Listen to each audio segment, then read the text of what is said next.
Hey guys, welcome back to the channel. If you're new, welcome, and if you are a returning subscriber, thank y'all so much for coming back. I do appreciate it. So I'm in the car.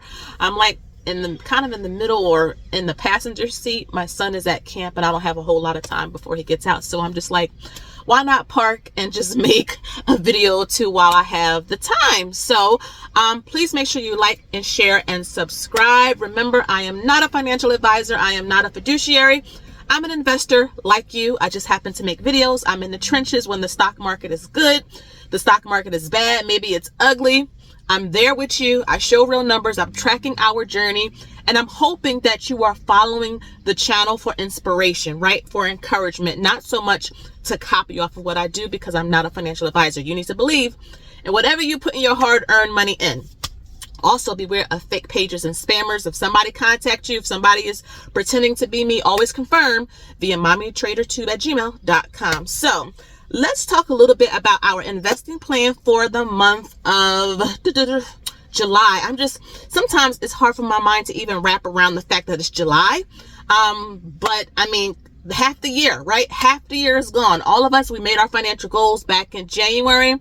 How are we doing with those goals? It's so important to stay on top of those goals, because let me tell you, time goes by so fast. You never ever know. So for July, and really so much for August too, like for both of the months, traditionally we invest the least amount of money in the summertime. That's for a variety of reasons. Vacations, the kids are out of school. We all know when the kids are out of school, you spend more money. That's just how it is. And like my anniversary, well, it passed, but that's in the summer. Thank you all for the congratulations. It's been 19 years since my husband and I have been married. We got married very, very young.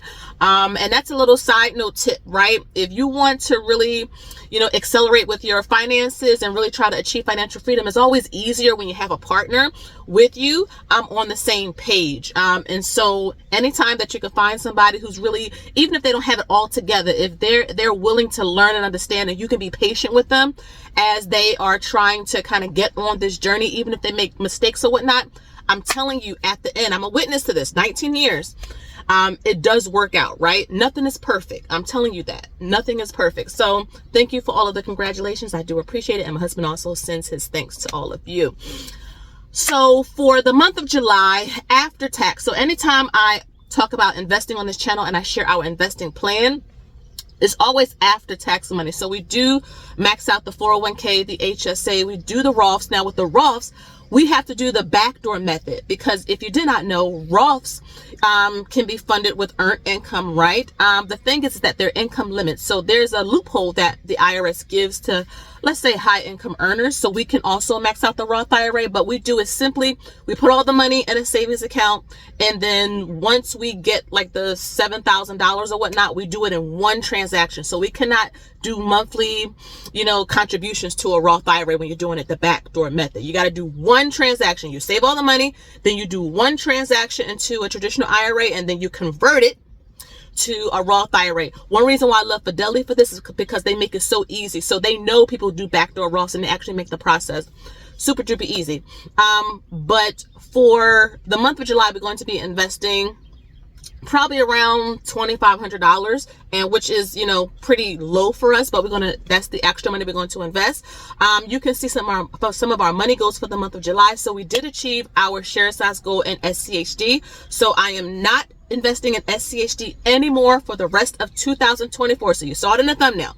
I am not investing in SCHD anymore in our taxable accounts for 2024, because we reach our share size goal. So you know me, if you watch me, I'm always talking about focusing on just a few. Once you reach your share size goal, you can either increase the share size goal again or move on to something else. Well, we reached 550 shares in SCHD. So we're going to move on, and we want to really build up SPLG. And so it's really great to not be spread so thin. So just take a few, focus on those few securities, create your share size goal. I'm always talking about it. A lot of you heard that term here first. Share size goal, share size goal. I'm always talking about it because it makes investing or your strategy a little bit more streamlined, so you're not stretched too thin, especially for my folks who are trying to retire early. So that's any time before 59 and a half.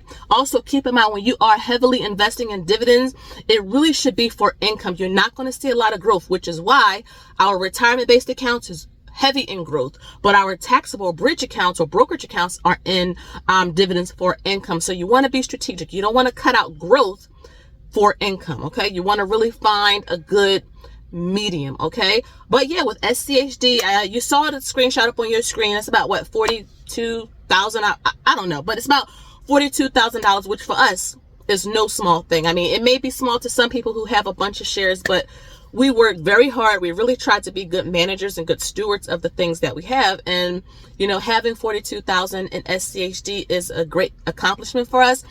Yet SCHD has not been doing well year to date, and that's okay, right? I did not invest or put money in SCHD for it to move like VOO or SPLG. I like the fact that SCHD does not have a lot of tech in it. Yeah, tech is popular right now, but if you were watching my channel back in 2022, tech was not doing good at all. I had those videos still up. Our portfolios was down thousands of dollars. So markets have cycles, markets ebb and flows. And yeah, technology is the sexy thing right now.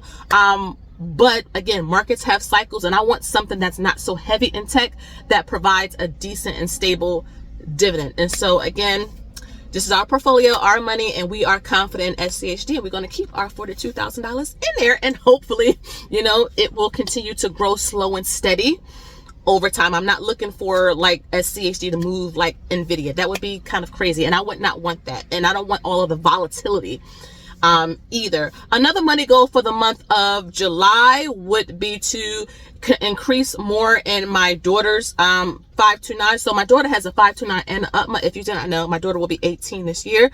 She will be starting college though next year. So she started school a year late because of her birthday. So we have like one more full year, I guess, before she goes off to school. So I really want to start beefing her stuff up. And then the final money goal for the month of July has nothing really to do with investing, but really like start booking all of the excursions for our vacation. So we're going to Aruba, and I really want to make sure I prioritize, you know, some leisure, some relaxation time. You know, my husband and I are very big into making sure we are, you know, trying to do right by our money, but I also believe in balance. Giving is very, very important. And also just taking a step back, taking a breather, and just maybe you can do a staycation or a vacation, go somewhere for a weekend and just really allow your mind to unplug. And so those are the 3 money goals we have for the month of July, coming down to pre-tax and after-tax investing, pretty much just unusual. I mean, with the pre-tax, nothing really changes with that. After tax for our investing challenge. So you will see a poll up when this video posts. Okay, you will see a poll, so make sure you go vote. The idea behind the challenge is not so much, you know, for you to kind of have a bunch of securities. It's so that you can be consistent, so that, you know, you can invest with small amounts of money. It's $1 a day, right? I've had this challenge for a couple of years on my channel. I started this challenge, and I wanted people to see through my journey that it is possible to grow a portfolio with small amounts of money. So there's no reason why no one should be investing. If you are eating out, if you're getting your nails and your hair done, if you are on Southwest.com planning a vacation, you should be investing something in the market, because most brokers like Fidelity, Vanguard, Cash App, Robinhood, whatever, allow you to invest with fractional shares. So you can buy a piece of a stock, $2, put $2 in VTI, put $2 in Microsoft. You can put $2 in whatever. So really there's no reason why no one should be not investing. That's my whole like point. And this is your big sister talking to you, or if I'm younger than you, then this is your younger sister talking to you. But we family,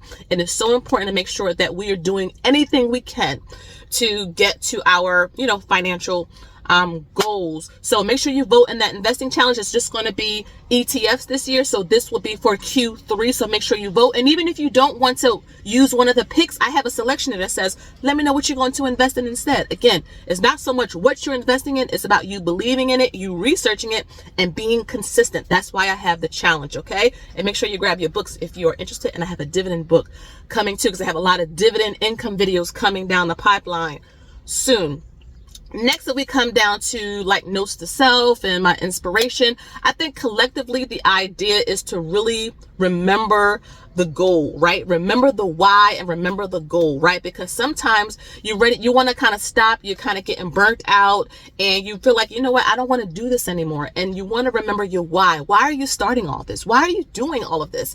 And if you have your why and you can write it out, if you're into vision boards and all that, put it up, put it over your computer, put it in your phone so that you see it all the time, whatever your why is. And what that your why and your goal will do is it'll allow you to remain consistent even when you don't feel like it. I've been on a workout journey. I lost 15 pounds in the past 3 months ish.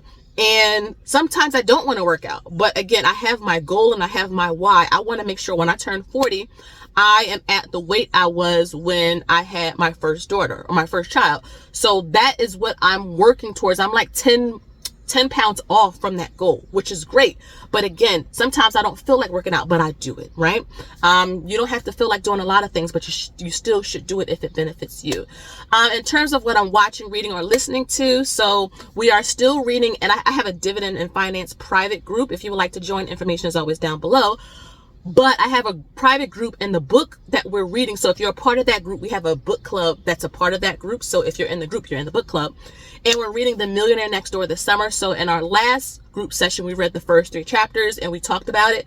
And this one, we're going to read the next 3 chapters and talk about it in detail. So shout out to all of you who are a part. Make sure you read. The audiobook is on YouTube so you can listen to it while you're in the car. And we can come and we can have our private discussions as usual. But that's our investing plan for the month of July. Nothing like too crazy. Like I said, we're done with SCHD. We got our share size goal. We got 42 grand up in that fund, and we're going to be focusing on trying to build up SPLG and some of the other, companies that we really love, but we don't have enough shares in. So we're trying to build those. And I figured with SCHD kind of done and out the way, and it's really interesting how over the years we've reached our share size goal in JEPI, we reached our share size goal in Realty Income, we reached our share size goal in several different securities, and now we're just kind of moving on. So again, your portfolio doesn't start at 100,000. It starts at 0, and you just slowly build up, but you gotta be consistent. Extra money, bonuses, tax refunds. If you have a side hustle, that's a great opportunity to put some money into your savings or paying off debt or even your investments. Okay. So let me know down below, what are some of your investing plans for the month of July? If you want this investing plan tracker you see me have up there, check out the information down below. I have all of these trackers. I made them myself. Yeah, your girl makes spreadsheets. I make trackers. I make books, and I make things I wish I had. And, I sell my things, and a lot of you support me, and I do appreciate it. But thank you guys so much for your support. Please make sure you like, share, and subscribe. Thank you so much for 22,000 subscribers. Hugs to all of you. Again, thank you so much. And until next time, I'll see y'all in the next one. Bye-bye.